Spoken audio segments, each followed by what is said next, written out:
Outre-mer 360 et l'Odéadom présente Agriculture des Outre-mer. Rebonjour à toutes et à tous, nous sommes toujours porte de Versailles pour le Salon international de l'agriculture et vous l'entendez, hein, le salon qui bat son plein avec cette ambiance, cette musique, puisque nous sommes au cœur du stand des Outre-mer, ici au stand de l'Odéadom, pavillon 5.2 et tout de suite direction Mayotte avec vous, Ben Matoire. Ben, bonjour. Bonjour Abby, bonjour aux visiteurs. Vous êtes donc le représentant du comptoir du centre, peut-être expliquer avant d'aller plus loin ce que c'est. Donc le comptoir du centre, c'est une boutique de l'office de tourisme du centre-ouest, mais qui a une vocation départementale. Qui en fait, on a une sélection de produits d'artisans producteurs mahorais. Donc on essaie de mettre en avant, vu que notre mission principale aussi, c'est surtout la promotion et la valorisation des plantes à parfum, qui inclut aussi du coup les producteurs, ceux qui produisent aussi ces plantes-là, et ceux qui les transforment. Pardon. Alors nous, on aime les invités comme vous, les invités qui ne viennent pas les mains vides, puisque vous nous avez préparé une petite sélection de ce qu'on peut retrouver sur votre stand. Peut-être nous présenter un peu quelques-uns de ces produits qui ont l'air assez exceptionnels, je dois dire. Oui, de toute façon, tous les produits de chez nous sont exceptionnels. Donc on a en cuisine, donc épices ou autres, donc on va commencer par le sel de Bandélé, l'incontournable, donc qui est un sel prélevé, fait à partir du sable de mangrove par des femmes à Bandélé. Donc ça fait des années, il y a même un écomusée du sel dédié. Donc voilà, et puis ici on retrouve le même sel, mais sel avec de Bandélé et vanille. Et vanille, donc vanille de Mayotte, et on a une version avec ici sel Bandélé et poivre. Voilà, qui est le poivre du jardin du PER, voilà, notre jardin, un petit jardin à nous. Donc pour un peu expliquer ce pôle en fait qui est au centre-ouest de Mayotte, accueille finalement ces producteurs. Vous produisez vous-même Nous, on n'est pas producteur. On est recentré vraiment sur la valorisation, la promotion. Mais notre jardin, on fait des tests en plantes, donc tant qu'à faire, reprendre ces produits-là aussi pour les valoriser.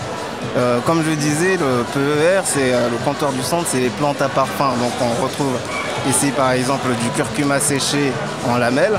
Du curcuma de Mayotte. Voilà, de Mayotte. Vous pouvez aussi le retrouver en poudre. Quand on parle de papam, plante à parfum, donc on retrouve, là on a un bougie made in Mayotte fait par Jonokama Washi. Ça sent extrêmement bon. Sada. Donc ce sont des produits finalement faits sur le territoire de Mayotte. Tout est local, à partir des produits locaux, en tout cas une grande partie de produits locaux. Et le PER, c'est surtout l'ilang-ilang qui est notre emblème. Donc on retrouve par exemple ici que ce soit de l'huile essentielle d'ylang, de l'eau florale d'ylang ou même de l'huile de massage corps et cheveux à base d'ylang, vanille ou autre. Pardon. Donc on a un peu un ensemble de produits de ce qui pourrait représenter la culture ou le patrimoine floral de Mayotte. Donc tous ces produits sont à retrouver au stand de Mayotte chez vous, du côté du comptoir du centre. Comment ça s'est passé finalement cette préparation pour venir ici à ce salon international de l'agriculture? On sait ce qui se passe actuellement à Mayotte. Ça n'a pas dû être simple finalement de faire acheminer toute cette marchandise. Sur l'acheminement, c'est la CAPAM qui s'en est occupée, d'ailleurs on en remercie. Il fallait juste prendre les dépôts chez eux et ils s'occupaient du transport jusqu'à ici. Donc la Chambre d'agriculture de Mayotte. Donc voilà, nous faisons d'ailleurs partie de la délégation de la Chambre d'agriculture.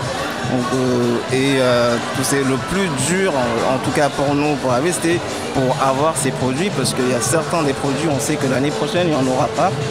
Et du coup, ceux qui les produisent tentent d'en garder un peu pour pouvoir avoir le produit un peu toute l'année.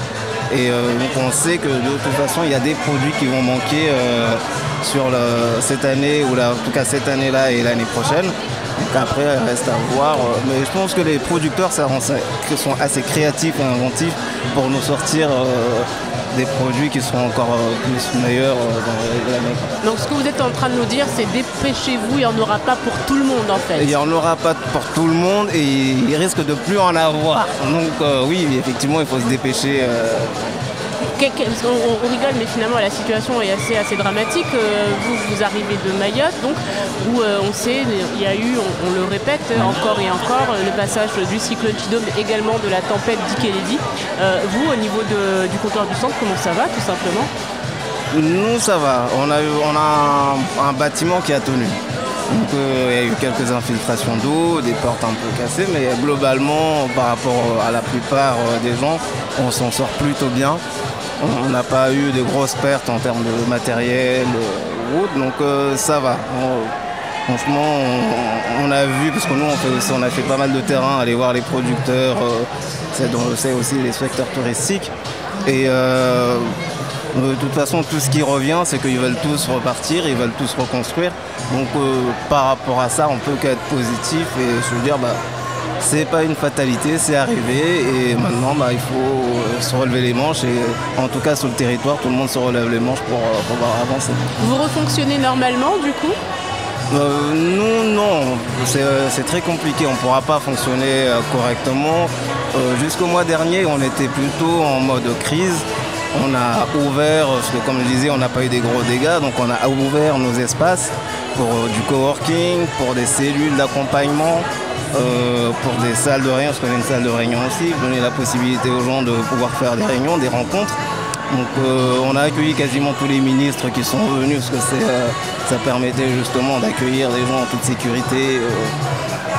Donc oui, donc nous on était dans la gestion, d'ailleurs on est toujours dans la gestion de crise et on va sûrement en sortir d'ici là et on verra comment on se positionne et comment on va faire par rapport aux missions précédentes. Vous avez parlé justement de cette difficulté au niveau des stocks, peut-être de l'impossibilité de retrouver certains produits l'année prochaine. Dans ce contexte finalement, qu'est-ce que ça représente de participer à ce salon international de l'agriculture? Nous, notre mission est de promouvoir les agriculteurs et producteurs. Donc nous, on vient transmettre le message, dire qu'ils ne lâchent pas. C'est surtout ça. Et aussi remercier ceux qui nous ont aidés, ceux qui continuent à nous aider, mais aussi surtout dire on ne lâche pas et on est là et on avancera. Et donc on peut retrouver ces produits sur le stand de Mayotte jusqu'à dimanche 2 mars. Merci beaucoup Ben Mator d'avoir répondu à nos questions. Et puis pour ceux qui souhaitent visiter le stand, on est au pavillon 5.2. On retrouve cet entretien sur YouTube et sur les plateformes de podcast, également sur le site d'Outremer 360. Et moi, je vous dis à très vite avec un nouvel invité. Merci pour votre écoute. À très bientôt pour un nouveau podcast Agriculture des Outre-mer.